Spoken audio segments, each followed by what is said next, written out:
غوث اعظم کو دریا میں دھکا کس نے دیا؟ جس نے یہ حرکت کی آخر اس کے ساتھ کیا ہوا؟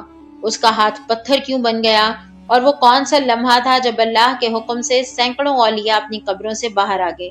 پیارے ناظرین، آج کا یہ واقعہ کوئی عام قصہ نہیں، یہ وہ حقیقت ہے جو بغداد کی مٹی میں دفن رہی اور بغدادیوں پر ظاہر کر دی تھی۔ یہ اس دور کا ذکر ہے جب سرکار بغداد غوث اعظم اپنی جوانی کے عروج میں تھے۔ ہر طالب علم کی طرح آپ نے بھی اپنے اساتذہ کی سرپرستی میں وقت گزارا، مگر اللہ تعالیٰ نے بچپن سے ہی آپ کو وہ شان عطا کر دی جو ہر ایک کے نصیب میں نہیں ہوتی۔ بغداد پہنچ کر آپ نے مدرسہ نظامیہ میں قیام فرمایا۔ علوم اسلامی ہو یا باطنی اسرار، ہر فن میں کامل اساتذہ سے استفادہ کیا۔ علم کے ساتھ عبادت ایسی کہ راتیں سجدوں میں گزر جاتی تھیں اور دن بھر صحبت و تذکیر میں۔ یہی وجہ تھی کہ کم عمری کے باوجود بغداد کے بڑے بڑے علماء آپ کے ادب میں جھک جایا کرتے تھے۔ آپ کے علم کے چرچے دور دراز علاقوں تک پہنچ چکے تھے اور لوگ جوق در جوق آپ کے بیانات سننے آتے تھے۔ ایک دن کا ذکر ہے، آپ اپنے شاگردوں کے ساتھ قرآن پاک کی تلاوت فرما رہے تھے۔ محفل میں سکون تھا، دل مستی میں تھے، فضا پرسکون تھی۔ اچانک آپ خاموش ہو گئے، ایسی خاموشی کہ کسی کی سانس تک سنائی نہ دیتی تھی۔ کسی میں جرأت نہ تھی کہ سوال کرے۔ کچھ دیر بعد آپ نے ارشاد فرمایا، اب مجھے قبرستان جانا ہوگا۔ ساتھی گھبرا گئے۔ عرض کی گئی، حضور کیا کوئی انتقال کر گیا ہے؟ فرمایا، نہیں، جن کا بلاوا آیا ہے ان کا وصال تو برسوں پہلے ہو چکا ہے۔ یہ سن کر سب حیران رہ گئے۔ آپ نے فرمایا، میرے روحانی استاد شیخ حماد کی قبر پر جانا ہے۔ سب آپ کے ساتھ روانہ ہو گئے۔ راستے میں آپ کے چہرے پر ایسی کیفیت تھی جیسے کوئی اپنے کو پکار رہا ہو، جیسے دل کسی درد میں مبتلا ہو۔ قبرستان پہنچ کر آپ نے سب کو باہر ٹھہرنے کا حکم دیا اور خود قبر کے قریب تشریف لے گئے۔ کافی دیر تک آپ وہیں تشریف فرما رہے۔ کیا بات ہوئی، کیا کہا گیا، یہ راز صرف اللہ جانتا ہے۔ جب دیر ہوئی تو ایک ساتھی اندر آیا، دیکھا کہ آپ قبلہ رخ کھڑے ہیں، آنکھوں کے آنسو رخساروں پر بہہ رہے تھے۔ اسی لمحے قبر کے اندر سے نور ظاہر ہوا، نور پھیلا اور آس پاس کی قبریں بھی منور ہو گئیں۔ یہ منظر دیکھنے والا ساکت رہ گیا۔ کچھ دیر بعد غوث پاک باہر تشریف لائے۔ چہرے پر عجیب سکون اور آنکھوں میں گہری اداسی تھی۔ لوگوں نے عرض کی، حضور کیا معاملہ ہے؟ آپ نے فرمایا، آج مجھے وہ رات یاد آ گئی جب ایک آزمائش دی گئی تھی تو محفل پر خاموشی چھا گئی۔ سب کی نظریں جھک گئیں، سانسیں رک سی گئیں، اور پھر آپ نے وہ واقعہ بیان کرنا شروع کیا جسے سن کر دل کانپ اٹھتے ہیں۔ فرمایا کہ یہ اس وقت کا ذکر ہے جب میں اپنے روحانی استاد شیخ حماد کے ساتھ سفر میں تھا۔ رات گہری ہو چکی تھی، سردی اپنے عروج پر تھی اور سامنے ندی کا شور تھا۔ میرے پیر صاحب آہستہ آہستہ آگے بڑھ رہے تھے اور میرے قدم استاد کے پیچھے تھے۔ اچانک بغیر کسی تنبیہ کے میرے استاد نے اپنے دائیں ہاتھ سے مجھے دریا میں دھکا دے دیا۔ میں پانی میں جا گرا۔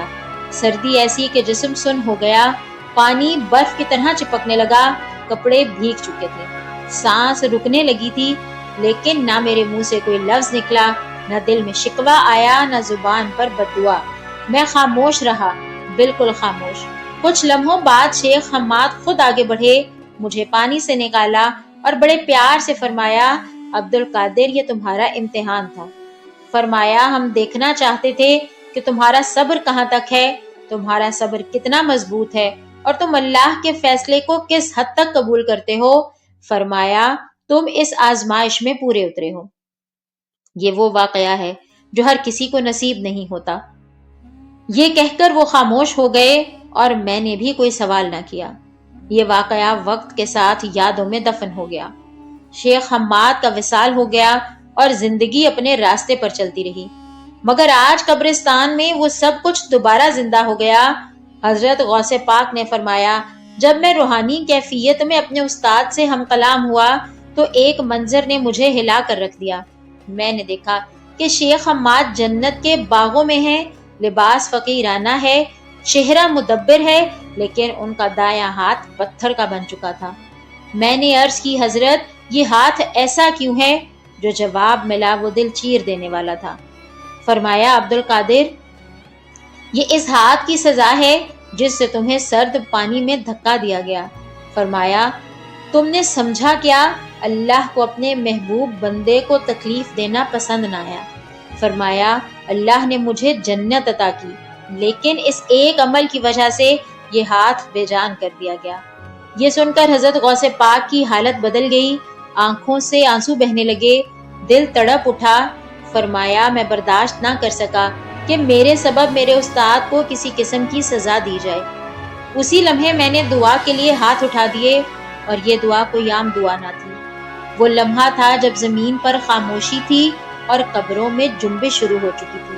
اللہ کے حکم سے ایک کے بعد ایک اولیاء کرام قبروں سے متوجہ ہونے لگے۔ وہ سو رہے تھے لیکن پکار سنی۔ یہ ایک نہیں، دو نہیں تھے، یہ سینکڑوں تھے۔ ہر قبر سے نور پھوٹ رہا تھا، ہر طرف ایک عجیب جلال اور سکون تھا۔ زمین جیسے زندہ ہو گئی ہو اور آسمان جیسے اس منظر کو دیکھ رہا ہو۔ وہ تمام اللہ کے نیک بندے خاموشی کے ساتھ کھڑے تھے اور سب کی توجہ ایک ہی جانب تھی۔ شیخ عبد القادر جیلانی دستے دعا بلند کیے کھڑے تھے، آپ کی آواز لرز رہی تھی، مگر الفاظ میں ایسا درد تھا جو دلوں کو چیر دے۔ آپ نے عرض کی، یا اللہ، اگر میرے صبر میں کوئی کمی رہ گئی، اگر میرے دل میں کوئی لمحہ بھر کے لیے بھی شکوہ آیا تو اس کی سزا مجھے دے دے، مگر میرے مرشد کو معاف فرما دے، ان کے اس ہاتھ کو شفا عطا فرما دے۔ یہ الفاظ ابھی مکمل بھی نہ ہوئے تھے کہ فضا بدل گئی، ہوا میں ایک عجیب سی خوشبو پھیل گئی، نور کی لہریں ہر طرف دوڑنے لگیں، اور پھر ایک بلند اور ہیبت آواز آئی، اے عبد القادر، ہم نے تیری دعا سن لی اور تیری محبت کو قبول کر لیا۔ اسی لمحے قبر کے اندر شیخ حماد کا وہ بے جان ہاتھ مکمل طور پر زندہ ہو گیا، جیسے کبھی کچھ ہوا ہی نہ ہو۔ انگلیاں حرکت کرنے لگیں، ہاتھ میں طاقت واپس آ گئی، چہرے پر نور، آنکھوں میں سکون۔ یہ منظر دیکھ کر تمام اولیاء کرام ایک ایک کر کے اپنی قبروں میں واپس جانے لگے۔ روشنی مدھم ہو گئی، زمین پر خاموشی ہو گئی۔ جب شیخ عبد القادر جیلانی قبرستان سے باہر تشریف لائے تو آپ کے چہرے پر سکون تھا، مگر آنکھوں میں آنسو اب بھی موجود تھے۔ آپ نے فرمایا، یاد رکھو، محبت استاد اور سچی دعا وہ چیز ہے جو تقدیر کو بھی بدل دیتی ہے۔ آپ کو یہ ویڈیو پسند آئی ہو تو اسے لائک کیجیے گا، شیئر کیجیے گا اور چینل کو سبسکرائب ضرور کیجیے گا۔